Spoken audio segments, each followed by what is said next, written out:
O mal-estar na civilização. Freud, 1930. Parte 1. É difícil escapar à impressão de que, em geral, as pessoas usam medidas falsas de que buscam poder, sucesso e riqueza para si mesmas e admiram aqueles que os têm, subestimando os autênticos valores da vida. E, no entanto, corremos o risco, num julgamento assim genérico, de esquecer a variedade do mundo humano e de sua vida psíquica. Existem homens que não deixam de ser venerados pelos contemporâneos, embora sua grandeza repouse em qualidades e realizações inteiramente alheias aos objetivos e ideais da multidão. Provavelmente se há de supor que apenas uma minoria reconhece esses grandes homens, enquanto a maioria os ignora. Mas a coisa pode não ser tão simples, devido à incongruência entre as ideias e os atos das pessoas e à diversidade dos seus desejos. Um desses homens excepcionais se declara meu amigo, em cartas que me escreveu. Eu lhe enviara a pequena obra em que trato a religião como ilusão, e ele respondeu que estava de acordo com o meu juízo sobre a religião, mas lamentava que eu não tivesse apreciado corretamente a fonte da religiosidade.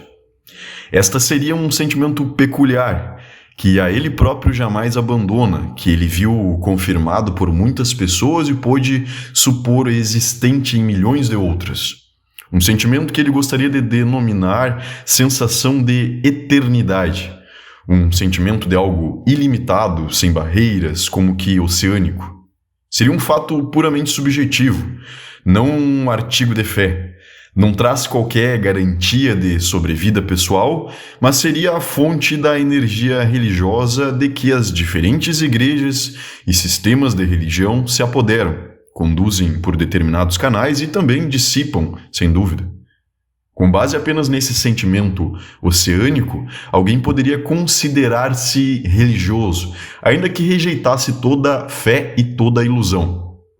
Tal manifestação de um amigo que reverencio e que já apreciou ele mesmo poeticamente a magia da ilusão, trouxe-me dificuldades de alguma monta.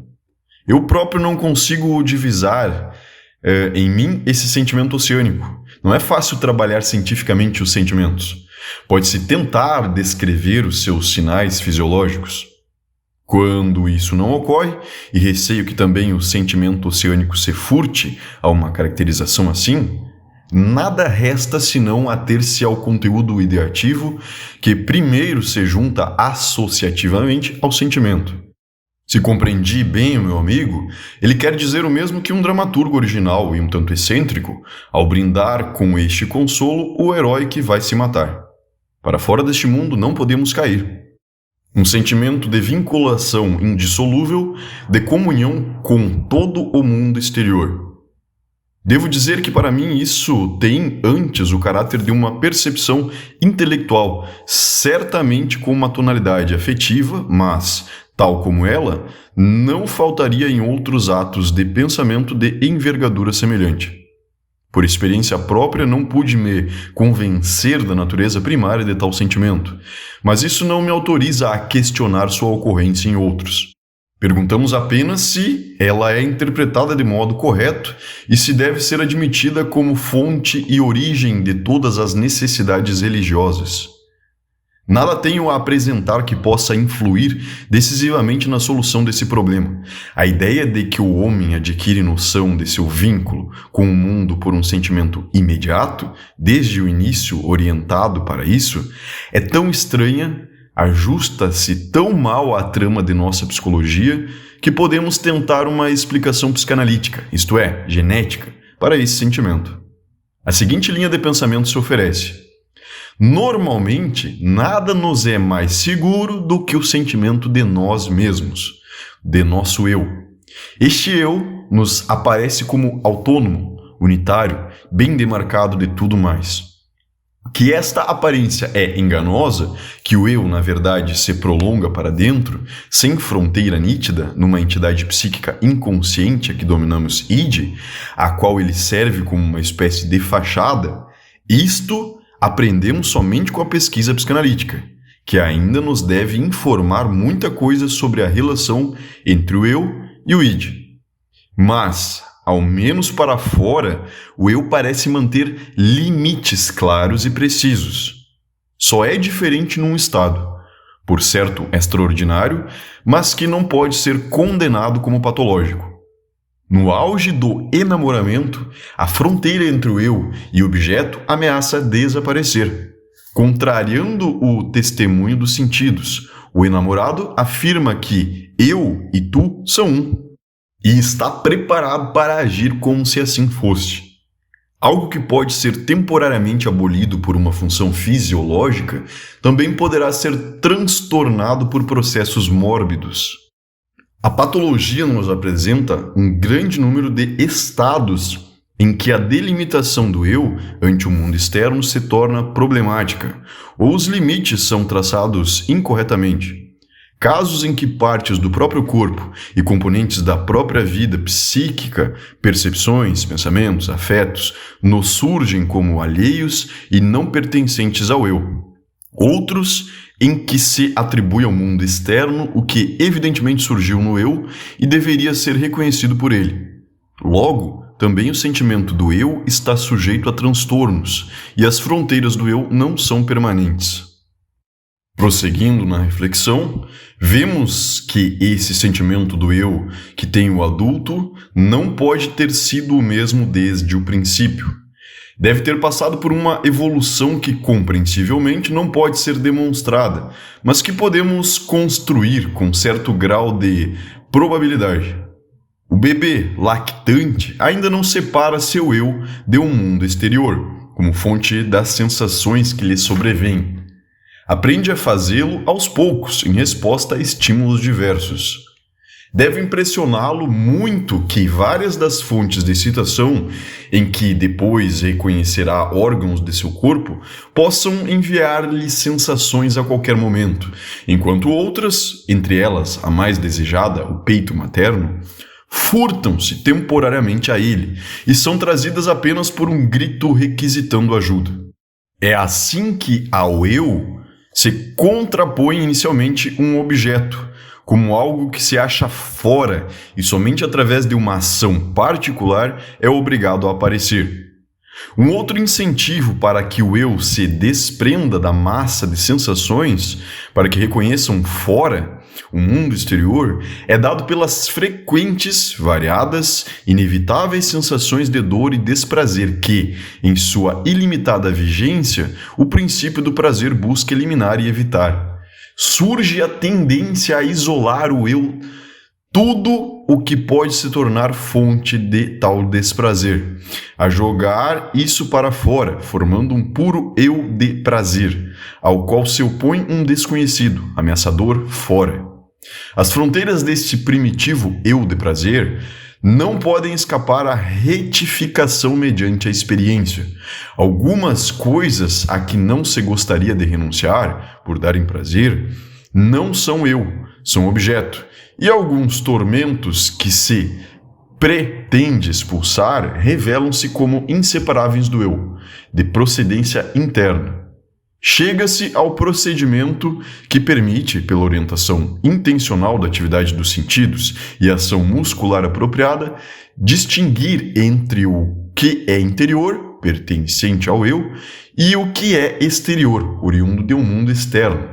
E com isto se dá o primeiro passo para a instauração do princípio da realidade, que deve dominar a evolução posterior.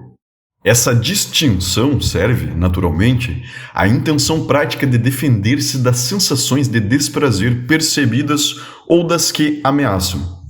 O fato de o eu, na defesa contra determinadas excitações desprazerosas vindas do seu interior, utilizar os mesmos métodos de que se vale contra o desprazer vindo de fora, torna-se o ponto de partida de significativos distúrbios patológicos. É desse modo, então, que o eu se desliga do mundo externo, ou, mais corretamente, no início o eu abarca tudo, depois separa de si o mundo externo. Nosso atual sentimento do eu é, portanto, apenas o vestígio atrofiado de um sentimento muito mais abrangente. Sim, todo abrangente, que correspondia a uma mais íntima ligação do eu com o mundo em torno. Se é lícito supormos que esse primário sentimento do eu foi conservado na vida psíquica de muitos homens, em medida maior ou menor, então ele ficaria ao lado do mais estreito e mais nitidamente limitado sentimento do eu da época madura, como uma espécie de contraparte dele. E os seus conteúdos ideativos seriam justamente os da ausência de limites e da ligação com o todo, os mesmos com que meu amigo ilustra o sentimento oceânico. Mas temos o direito de supor a sobrevivência do que é original junto ao que vem depois que se originou dele? Sem dúvida, algo assim não é estranho no âmbito psíquico e tampouco em outras áreas. Com relação aos animais, mantemos a hipótese de que as espécies mais evoluídas procederam das mais baixas. No entanto, ainda hoje todas as formas simples de vida se acham presentes. Os grandes sáurios se extinguiram e deram lugar aos mamíferos, mas um autêntico representante daquela família, o crocodilo, ainda vive entre nós. A analogia pode parecer remota e padece também do fato de as espécies inferiores sobreviventes não serem as verdadeiras ancestrais das mais evoluídas de hoje. Em geral, os elos intermediários se extinguiram ou são conhecidos apenas em reconstituição. Já no âmbito psíquico, é tão frequente a conservação do primitivo junto àquilo transformado que dele nasceu, que não é preciso demonstrá-lo mediante exemplos. Via de regra, isso ocorre em consequência de uma cisão no desenvolvimento.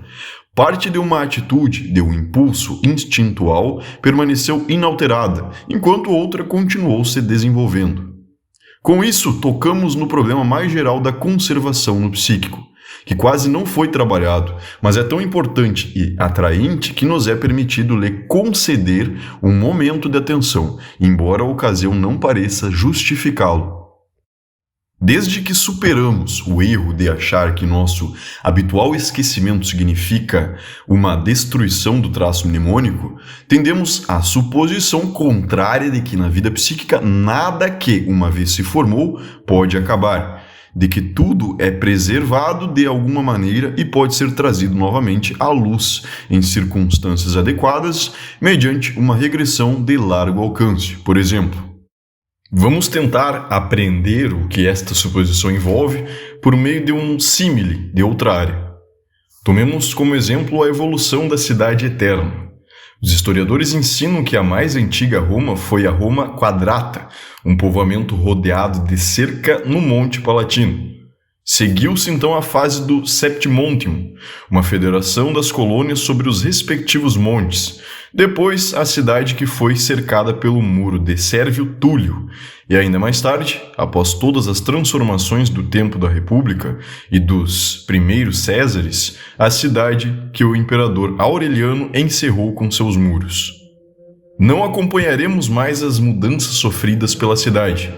Perguntemo-nos agora o que um visitante da Roma atual, munido dos mais completos conhecimentos históricos e topográficos, ainda encontraria desses velhos estágios. Excetuando algumas brechas, verá o muro de Aureliano quase intacto.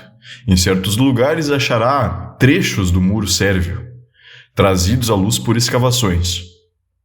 Se tiver suficiente informação, mais do que a presente arqueologia, poderá talvez desenhar no mapa da cidade todo o traçado desse muro e o contorno da Roma Quadrata. Das construções que um dia ocuparam essa moldura, ele achará, quando muito, vestígios, pois elas não mais existem. O melhor conhecimento da Roma republicana lhe permitiria, no máximo, indicar onde se localizavam o templo e os edifícios públicos da época. Nesses lugares há ruínas atualmente, não das construções mesmas, porém, e sim de restaurações de épocas posteriores, feitas após incêndios e destruições. Não é raro dizer que esses resíduos, todos da antiga Roma, se acham dispersos no emaranhado de uma metrópole surgida nos últimos séculos, a partir da Renascença. Seguramente, ainda muita coisa antiga se acha enterrada no solo da cidade ou sob as construções modernas. É assim que para nós se preserva o passado, em sítios históricos como Roma. Façamos agora a fantástica suposição de que Roma não seja uma morada humana, mas uma entidade psíquica com um passado igualmente longo e rico, na qual nada que veio a existir chegou a perecer, na qual, juntamente com a última fase de desenvolvimento, todas as anteriores continuam a viver. Isto significa que em Roma, os palácios dos Césares e o Septizonium de Sétimo Severo ainda se ergueriam sobre o Palatino, que o castelo de San Angelo ainda mostraria em suas ameias as belas estátuas que o adornavam até a invasão dos godos, etc. Mais ainda, que no lugar do Palácio Caffarelli estaria novamente, sem que fosse preciso retirar essa construção, o Templo de Júpiter Capitolino, e este não apenas em seu último aspecto, tal como o viam os romanos da época imperial, mas também naqueles mais antigos, quando ainda apresentava formas etruscas e era ornado de antefixas de terracota.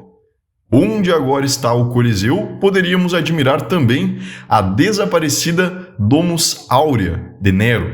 Na Piazza della Rotonda veríamos não só o atual Panteão, como nos foi deixado por Adriano, mas também a construção original de Agripa, e o mesmo solo suportaria a igreja de Maria Sopra Minerva e o velho templo sobre o qual ela está erguida.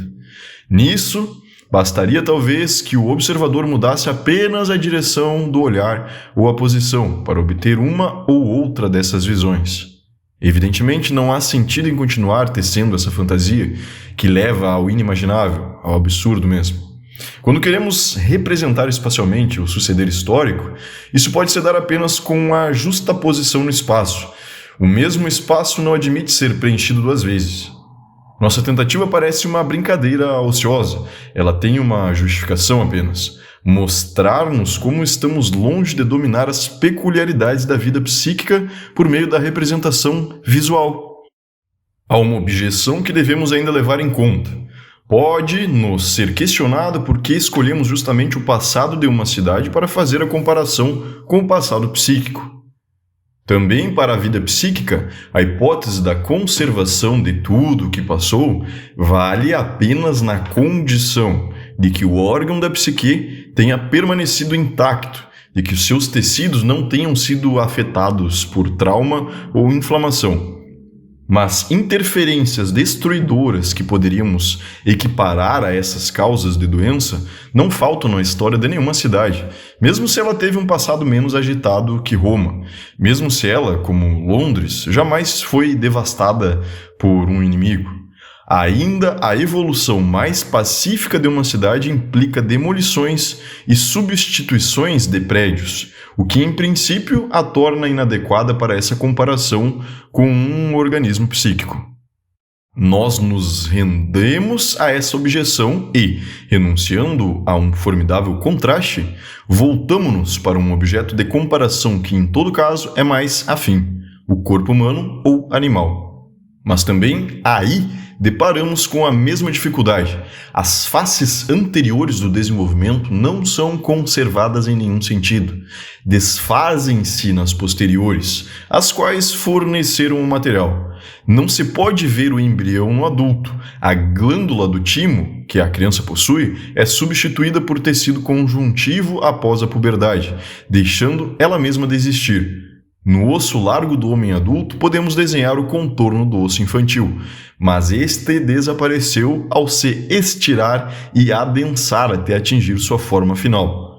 O fato é que a conservação de todos os estágios anteriores ao lado da configuração definitiva é possível apenas no âmbito psíquico, e não temos como representar visualmente esse fenômeno. Talvez levemos longe demais essa suposição.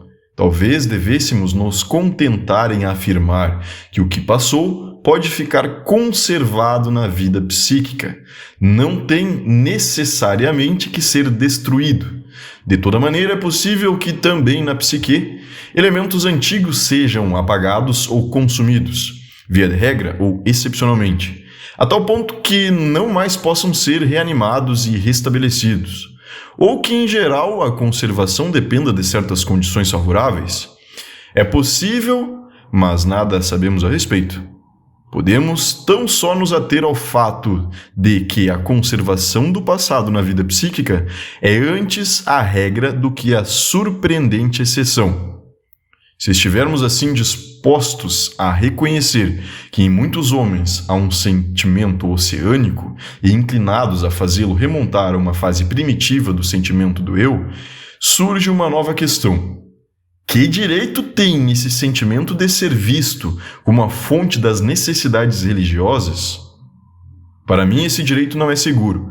Um sentimento pode ser uma fonte de energia apenas quando é ele mesmo expressão de uma forte necessidade. Quanto às necessidades religiosas, parece-me refutável a sua derivação do desamparo infantil e da nostalgia do pai despertada por ele, tanto mais que este sentimento não se prolonga simplesmente desde a época infantil, mas é duradouramente conservado pelo medo ante o superior poder do destino.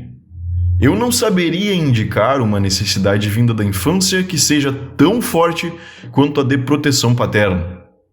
Desse modo, o papel do sentimento oceânico, que poderia buscar o restabelecimento do narcisismo ilimitado, é excluído do primeiro plano. Podemos rastrear a origem da atitude religiosa em claros contornos, até o sentimento do desamparo infantil. Talvez se encontre algo mais nisso, mas atualmente está envolto em névoas. Posso imaginar que o sentimento oceânico tenha se vinculado à religião posteriormente.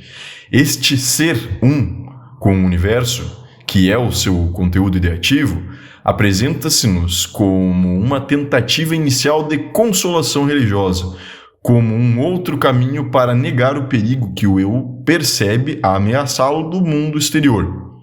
Confesso, uma vez mais, que me é bastante difícil trabalhar com tais grandezas quase inapreensíveis.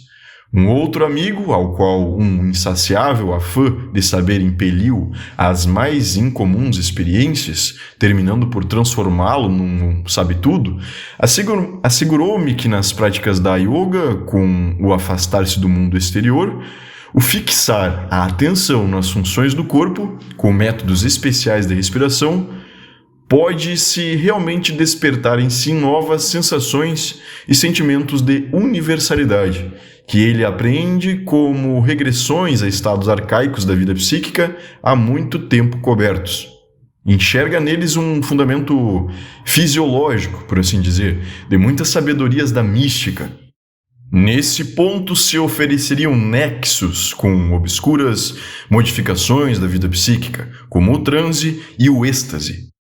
Quanto a mim, sinto-me levado a exclamar com o mergulhador de Sheila: alegre-se quem aí respira na luz rósea.